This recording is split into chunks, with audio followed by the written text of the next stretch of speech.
All right, welcome back, everybody. We have some Packers news to go over. The NFL draft was 2 weeks ago, and I'm sorry I didn't get the video out sooner, but I've been busy trying to find work, working a little bit, whatever. But I'm going to stop with the excuses there. Let's go over some of the Packers news and some of the draft picks. So the first little bit of news is I believe it was right after the draft. I don't quote me on this. I believe it was right after the draft. The Green Bay Packers restructured Darnell Savage's deal, which saves $5.5 million in cap space for the upcoming season in 2023. And then right after that, with the cleared cap space, the Packers re-signed Jordan Love to a 1-year extension worth up to $22.5 million, with the guaranteed money being at $13.5 million. So the Packers decided to do the extension instead of taking the 5th year option, which would have been, I believe, just over $20 million. So this is good for the Packers because it's a lower guaranteed money, and it's good for Jordan Love because it's more money up front, and Jordan Love doesn't have to worry about earning that extra contract after this upcoming season. The Packers are committed to Jordan Love through the 2024 season. So this upcoming season in 2023 and the next season in 2024. So Jordan Love has 2 more years guaranteed in Green Bay, and I wish him nothing but the best. There was a press conference yesterday. He seemed to say all the right things. He seems like he's got a good character. Seems like he learned a lot from Aaron Rodgers, et cetera, et cetera.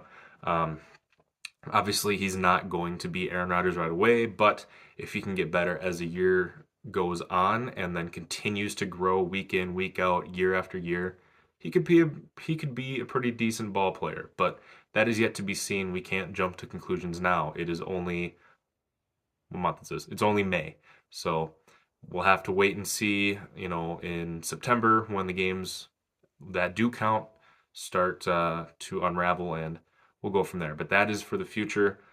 As for now, let's go over the Green Bay Packers draft picks, the 2023 Green Bay Packers draft class. The Packers went into the draft owning 9 picks. They ended the draft making 13 selections thanks to trading back and acquiring more picks throughout the draft.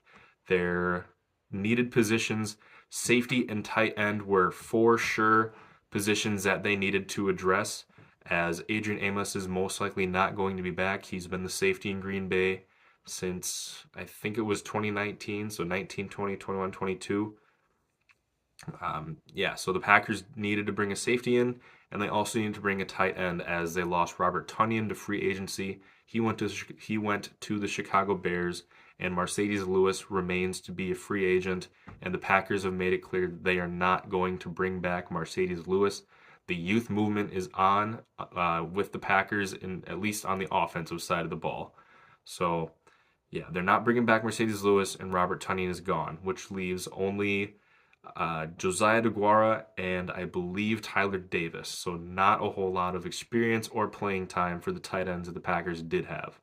Another couple positions that I thought were not immediate needs, but needs either for depth or future needs to kind of fill future holes.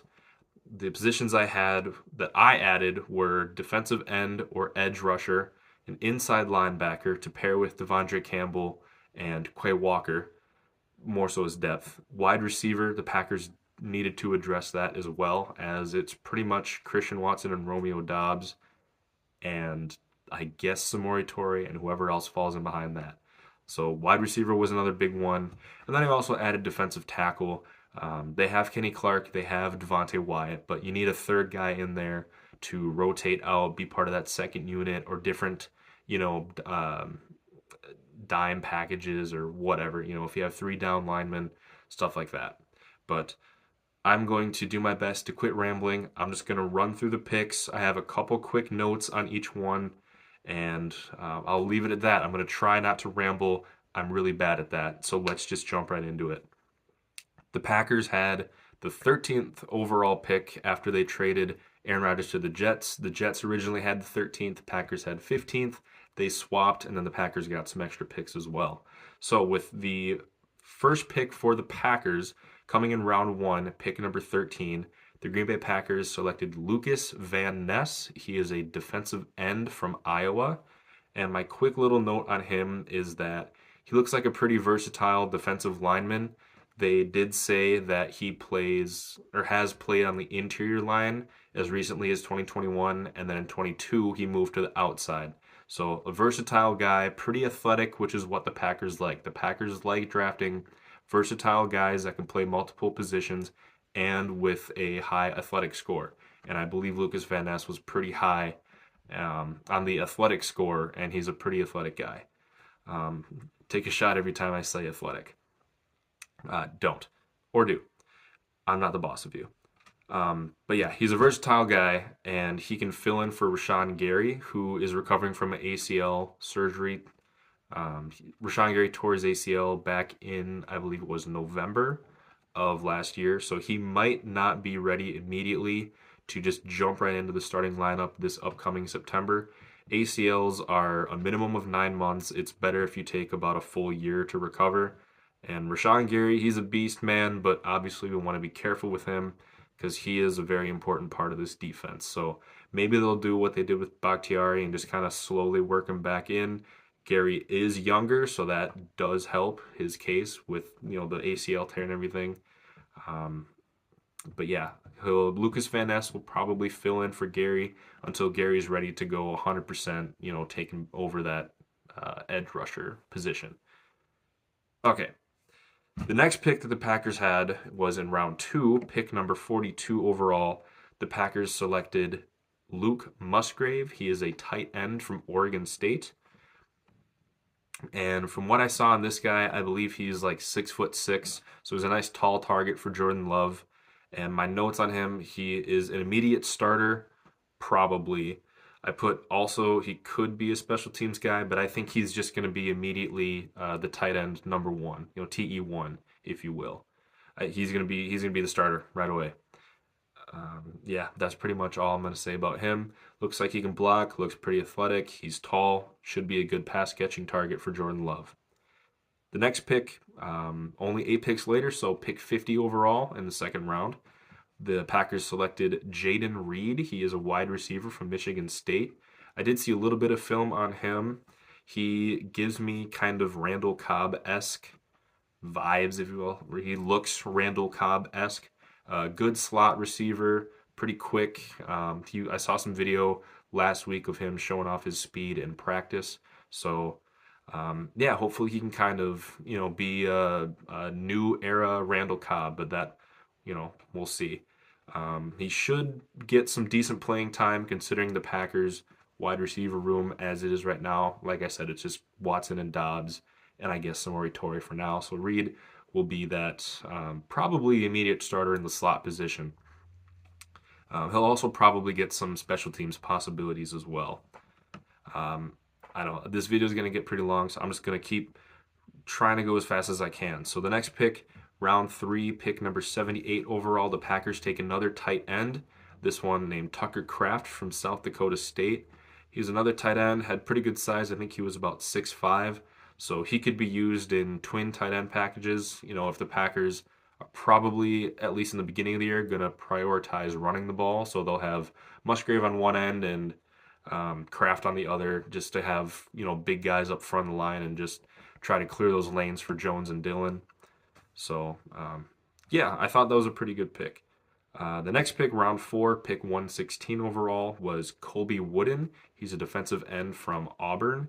He is versatile, of course, versatile, pretty athletic. Let's see what else here. A couple notes that they had on him. They as in, I think, the ESPN analysts or whatever. He's good with the pass rush on the inside. I know he's a defensive end. I think he's also played defensive tackle as well. I don't think he's a nose right up on the center, but he can play those interior positions. Good on the pass rush. He's undersized, but he is quick. So we'll see. Maybe he throws on some weight this summer, and he can hopefully keep that quickness and that agility and just get off the line and get a good pass rush. Maybe even help shore up the rush defense as well, which we know the Packers need to address. Moving on in round 5, pick number 149 overall, the Packers took a quarterback, Sean Clifford out of Penn State. And pretty much all I have on him is the Packers needed to get a backup for Jordan Love. And, all the top tier quarterbacks were gone in the first round. So the Packers just waited to get their quarterback. They got Sean Clifford out of Penn State. They may add another veteran quarterback. They usually like to have 4 going into training camp. They have Love, Clifford, they have Danny Etling, who was on the practice squad last year, and then they'll probably add a veteran just to maybe mentor the guys or be a what's the word I'm looking for? I'm sorry, a practice squad guy. Yeah, so we'll see what they do for that, but yeah, immediate backup for Jordan Love is pretty much all I have on him. Moving on, round 5, pick number 159 overall. The Packers take another wide receiver, Dontavion Wicks. He's a wide receiver from Virginia. The little thing I had on him, he's probably going to be a special teams guy. And who knows, if he shows some flashes of potential, he might get some playing time at wide receiver. But yeah, special teams guy for now. The next pick, round 6, pick number 179 overall. The Packers take another defensive end, Carl Brooks from Bowling Green. He is listed as a defensive end, but the notes that I saw, he can also play on the interior line, and maybe he can help shore up that rush defense, just like I mentioned with Colby Wooden. Moving on in round 6, pick 207, the Packers select a kicker, Anders Carlson out of Auburn. I believe Anders Carlson and his older brother is a kicker for the Raiders, so I guess being a kicker runs in the Carlson family.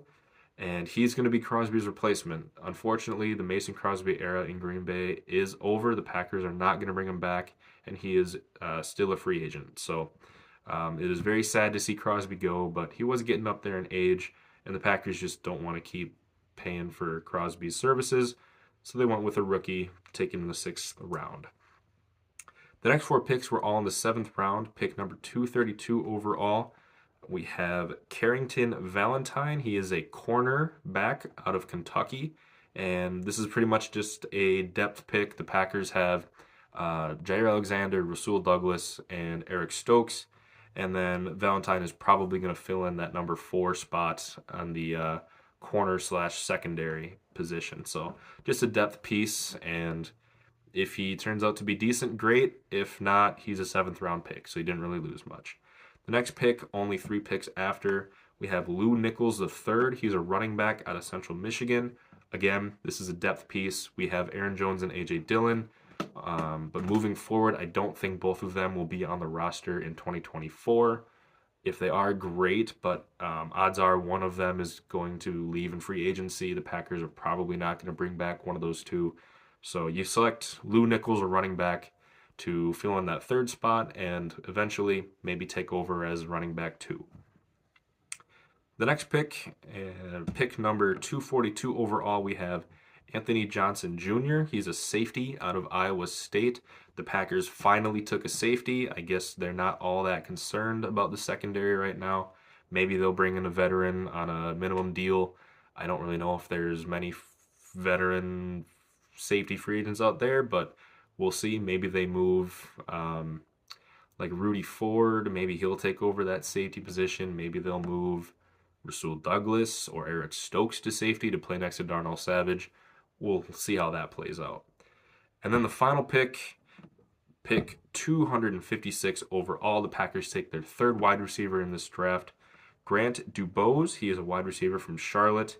I have some question marks on this guy. Obviously, he's picked for depth, and he could potentially work his way into special teams.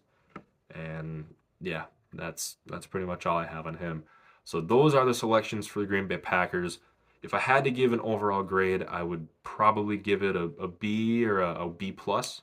I thought it was pretty good. The Packers probably should have gotten a safety a little sooner, but again, that's one of those positions where you can wait, so we'll see on that. They could have also taken wide receiver Jackson Smith-Njigba from Ohio State at pick number 13, but they decided to wait, and they got 3 more later in the draft. So we'll see if that plays out. And yeah, I don't know. I like it. I don't love it. So yeah, I'd give it a B plus, and we'll go from there. Let's see. The schedule is going to be released today, so I will probably, hopefully, eventually make a video on that and give my way too early record prediction, and then I'll probably do another one in August. At least I hope to do another one in August after training camp and, seeing where everyone stands, what the roster and depth chart looks like. I might do a prediction then. But that is all for now. That was the Packers draft and the little bit of news that came out. And yeah, that's going to be it from me. Thank you all for watching, and I will see you all later.